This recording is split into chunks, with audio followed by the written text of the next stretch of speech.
Hey dear students, welcome back to e-learning platform of GS College of Commerce, Varna. This lecture is for the subject Business Economics for the semester 2 BCom. So, in previous lecture, we have started with Ricardian theory of trend. There we had seen the concept of Ricardian theory of trend along with its assumption. Today we are going to see the diagrammatic representation of the Ricardian theory of rent along with its criticism. So let's begin. See, in Ricardian theory of rent, it is believed that rent is used both extensively as well as intensively for the purpose of cultivation. So first, we are going to see the explanation of Ricardian theory of rent with or under extensive cultivation, and after that we are going to see the explanation of Ricardian theory of rent under intensive cultivation. First of all, we need to understand what is the meaning of extensive cultivation. See, when we talk about the extensive cultivation, so it is a phenomenon whereby more and more piece of land is being used under the cultivation. More and more area of land is being used for the sake of cultivation. In that case, it is known as extensive cultivation. Okay. So now, how the Ricardian theory of rent becomes applicable under the extensive cultivation? For this, we have to assume that there is one unpopulated region. Okay. Now, what happens? People start getting shifted to that unpopulated region means the population start getting shifted to the unpopulated region. So, whatever population is being shifted to unpopulated region, first of all, they are going to use superior quality of land for cultivation purpose. What we are assuming here? We are assuming here there is an unpopulated region with three types of land: superior land, medium land and inferior land. Superior land is the most fertile land, medium land is less fertile than the superior one, and inferior land is the least fertile that we are assuming. So whatever population which is shifting in the unpopulated regions, now when they are going to start cultivation, so first of all they are going to use superior land, because what we assume in Ricardian theory of rent, we assume that land is undertaken for the cultivation purpose according to its fertility. Okay, that is why the superior land is going to be used first, medium land would be used next to superior land, and after that, if need arises, so the inferior land would be used. Okay, now the superior land has been cultivated, but still the demand for food grains are increasing due to increase in population. So this land will be used, and further this land will also be used.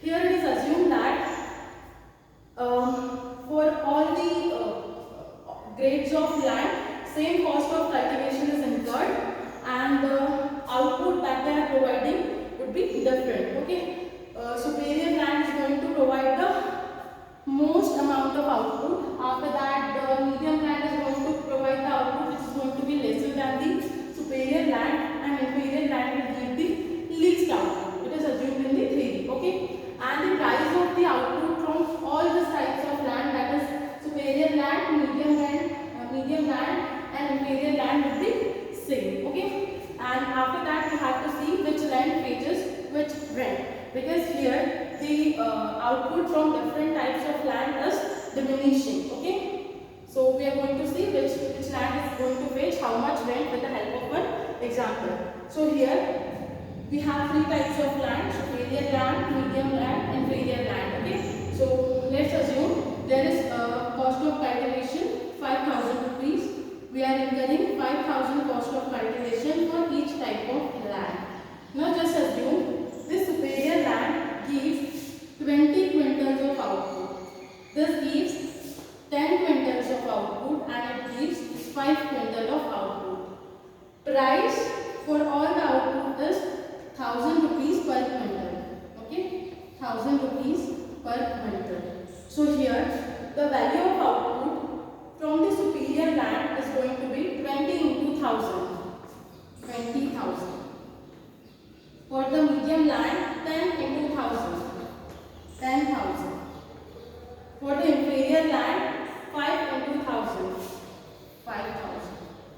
Now, how the rent is going to be determined from different pieces of land. So, when we are going to value of output, then we are going to get rent, because rent is a surplus amount which is left after subtracting the cost of cultivation from the value of output. Okay, so for superior land it will be 20,000 minus 5,000, so it's going to be 15,000. For medium land it's going to be 10,000 minus 5,000, so it will be 10,000 minus 5,000, so it will become 5,000. And for the inferior land it will become 5,000 minus 5,000, 0. So according to Ricardo, this inferior type of land which is least fertile, whereby the cost of cultivation and value of output is equal, is called as marginal rent or no rent land, because Ricardo is of the opinion that whatever surplus you are getting after incurring the cost of production, okay, whatever surplus amount is left with the owner after incurring the cost of production, that is going to be the rent for land. And here, in case of inferior land, what is happening? Cost of cultivation and value of output is same. That is why rent is going to be 0 for this inferior quality of land, inferior type of land, and it will be called as no rent land. So this way, under the extensive use, rent is determined. Okay. So now we have seen how the rent is determined under the extensive use. Okay. Now we are going to see how the rent is determined under the intensive cultivation. For that, first of all, we will have to understand what is the meaning of intensive cultivation. See, when the population increases, so land cannot be increased along with the increasing demand, because it's having inelastic supply. Okay, so it cannot be adjusted according to demand in long run as well. So that is why it will be mandatory to use same piece of land again and again, or it will be mandatory to use more and more units of input on the same piece of land. Okay, the land which were on which earlier 10 workers were working, now under the intensive cultivation more workers and unit of capital would be employed on the same land. Now 12, 13 or and so on number of workers would work on the same piece of land. So it happens under the intensive cultivation. So here the recorder says, when the more and more units of input is employed on the same piece of land, so the output that we are getting from the piece of land goes on diminishing. Okay, goes on diminishing, and a point comes whereby the marginal revenue from the additional output becomes equal to marginal cost, and at this level of output it is known as marginal output. Okay, and once the stage of this marginal output is reached and still the owner of land or the producer is employing the additional unit, then he is going to incur the losses. Okay, so basically he is saying that when you use the land under the intensive cultivation and you employ the additional unit of labor and capital, so after a point, after some time a point comes whereby the marginal revenue of the additional input becomes equal to the marginal cost of additional input. So this stage is known as marginal output. Okay, and if the producer employs further additional labor or further additional capital on the same piece of land, so he is going to incur the losses. Okay, so at this point of marginal output, the rent that we get is called as no rent land. Okay, so let's see. Let's try to understand this with the help of an example. So first, at the earlier stage, 1 unit of labor and capital is being employed. After that, unit has been increased to 2. After that, unit has been increased to 3. Okay, and here also we are going to assume that cost of cultivation means the amount which has been employed for the labor and capital for each piece of land is going to be same. Okay, so it's going to be 5,000, 5,000, 5,000. Okay, cost of cultivation is going to be same. After that, output, so it will give us 20 quintals, it will give us 10 quintals, it will give us 5 quintals. Okay. Price would be 1000 rupees per quintal in case of output of every land. Okay. So the value would be 20,000, 10,000 and 5,000. In this case as well, how we are going to obtain the rent? Value of output minus cost of cultivation. So it will be 15,000 at initial stage, then 10,000, then 5,000, 10 minus 5, 5 and then 0. Okay. So this way rent is going to be determined under the intensive cultivation. Okay. This is the superior, this is the medium and this is the inferior quality of land. On different quality of land, same amount is being spent for the cultivation, and we are getting the different amount of rent from the different pieces of land. Okay, as the unit of labor and capital is being increased, so the value of output is being reduced, or the quantity of output is being reduced due to the application of diminishing marginal returns. Okay.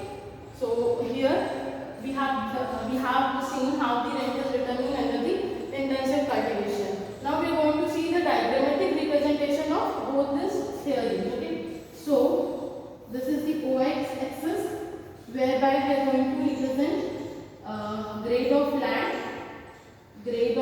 land, and for extensive cultivation, and unit of labor and capital for intensive cultivation. Unit of labor and capital for intensive cultivation. And here we are going to represent cost and revenue. Okay. So cost and revenue, it's 5,000, 10,000, 15,000, 20,000. Okay. And grade of land A, B, C. Okay. So, and unit of labor and capital 1, 2, 3. So first of all, we are going to take the example of superior land, or the land when the units of labor and capital is 1. Okay. So it is giving the return of 20,000. Okay. It is giving the return of 20,000. Then the medium type of land, or when the units of labor and capital which is being employed is 2, so we are getting the output of 10,000, right? We are getting the output of 10,000. And in case of C, or the inferior quality of land, what we are seeing? We are getting the output of 5,000. Okay, we are getting the output of 5,000.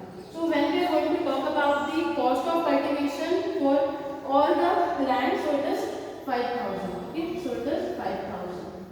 So in case of superior land, or the land whereby the 1 unit of labor and capital is being employed, rate is going to be 20,000 minus 5,000.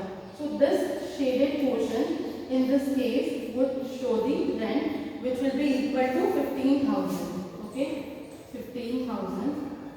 Under the case of medium land, or the land when the 2 units of labor and capital is being employed, the revenue or the value of output is 10,000 and cost is 5,000. So 10,000 minus 5,000 would be 5,000. Here this shaded portion is showing the rent of rupees 5,000. Okay, 10,000 minus 5,000, 5,000. This is rent. Okay. And in case of land C, which is of inferior quality, or where the 3 units of labor and capital is employed, we can see that cost of production is also 5,000 and the revenue is also 5,000. So it will be called as no rent land. Okay. So this way, under the Ricardian theory of land, under the Ricardian theory of rent is determined under the extensive as well as intensive cultivation. I hope you guys are clear with this concept. Now we are going to see the criticisms of this theory. So first point over here is assumption of natural powers. See, in this theory it has been assumed that land is having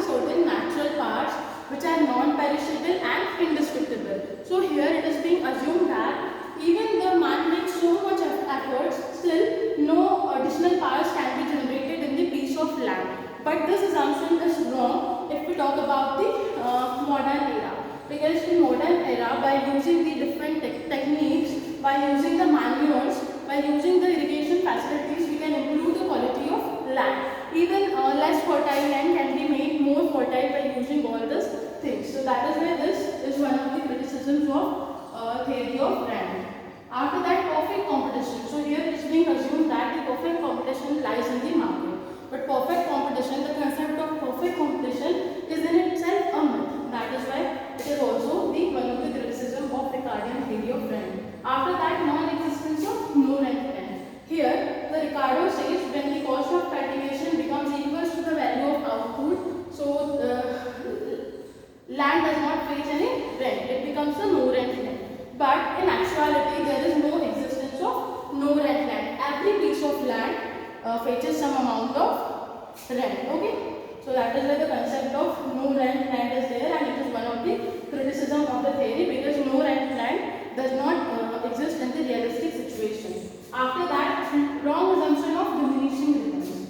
Here it being said that if more and more unit of inputs like labor and capital is being employed on the particular piece of land, so output goes on diminishing. But in modern era, we can see that if the latest technology, if the advanced technology, if more and more units of capital or the labor is being employed in the same piece of land, so we can get the increasing return as well. So that is why this is the wrong assumption. Okay. After that, fertility lies in every land.